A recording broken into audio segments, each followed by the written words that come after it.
Ang awit ni Deborah at ni Barak. Ikalimang kabanata. Nang araw na iyon na sila'y nanalo, umawit si Deborah at si Barak na anak ni Abinoam. Ito ang awit nila.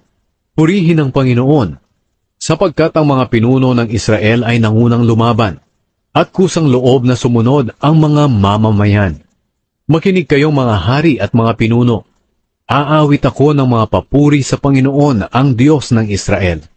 O Panginoon, nang umalis kayo sa bundok ng Seir, at nang lumabas kayo sa lupain ng Edom, ang mundo'y nayanig, at umulan ng malakas. Nayanig ang mga bundok sa harapan niyo, O Panginoon. Kayo ang Diyos ng Israel, na nagpahayag ng inyong sarili sa bundok ng Sinai. Nang panahon ni Shamgar na anak ni Anat, at nang panahon ni Jael, walang dumadaan sa mga pangunahing lansangan. Ang mga naglalakbay doon ay dumadaan sa mga liku-likong daan. Walang nagnanais tumira sa Israel, hanggang sa dumating ka, Deborah, na kinikilalang ina ng Israel. Nang sumamba ang mga Israelita sa mga bagong Diyos, dumating sa kanila ang digmaan. Pero sa 40,000 Israelita ay wala ni isang may pananggalang o sibatman. Nagagalak ang aking puso sa mga pinuno ng Israel at sa mga Israelita na masayang nagbigay ng kanilang sarili. Purihin ng Panginoon. Kayong mayayaman na nakasakay sa mga puting asno at nakaupo sa magagandang upuan nito. At kayong mga mahihirap na naglalakad lang. Makinig kayo. Pakinggan nyo ang mga salaysay ng mga tao sa paligid ng mga balon. Isinasalaysay nila ang mga pagtatagumpay ng Panginoon sa pamamagitan ng kanyang mga sundalo sa Israel. Pagkatapos, nagmarcha ang mga mamamayan ng Panginoon sa may pintuan ng lungsod na nagsasabi, "Tayo na, Deborah! Lumakad tayo habang umaawit ng mga papuri sa Diyos. Tayo na, Barak na anak ni Abinoam. Hulihin mo ang iyong mga bibihagin."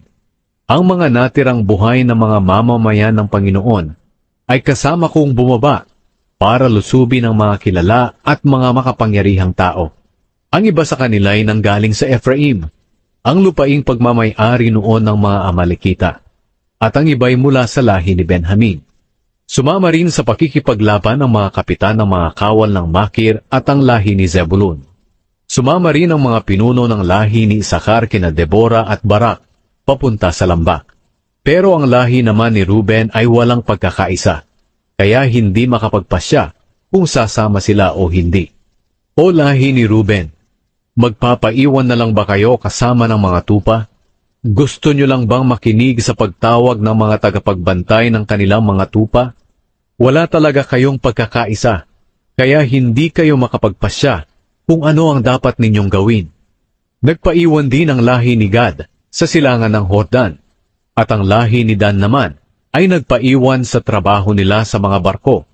Ang lahi ni Asher naman ay nagpaiwan sa tinitirhan nila sa tabi ng dagat. Pero itinaya ng lahi ni Zebulun at Naphtali ang kanilang buhay sa pakikipaglaban.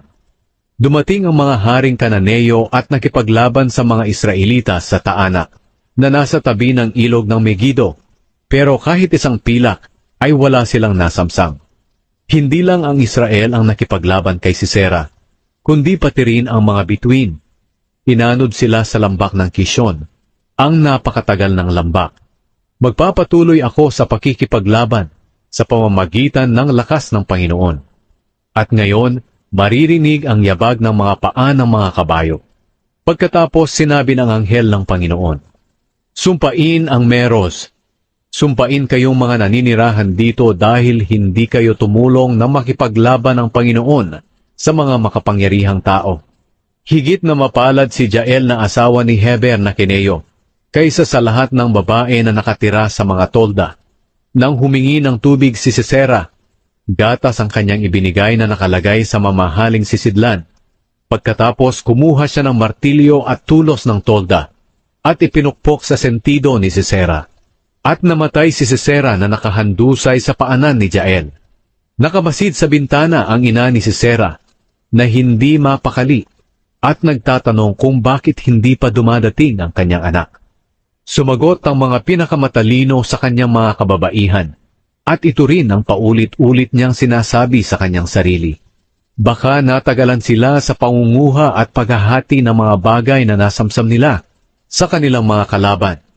1 o 2 babae para sa bawat sundalo, mamahaling damit para kay Sisera, at binurdahang damit na napakaganda para sa akin. Kaya malipol sana ang lahat ng kalaban mo, O Panginoon, pero ang mga nagmamahal sana sa inyo ay matulad sana sa pagsikat ng araw na sobrang liwanag. At nagkaroon ng kapayapaan sa Israel sa loob ng 40 taon.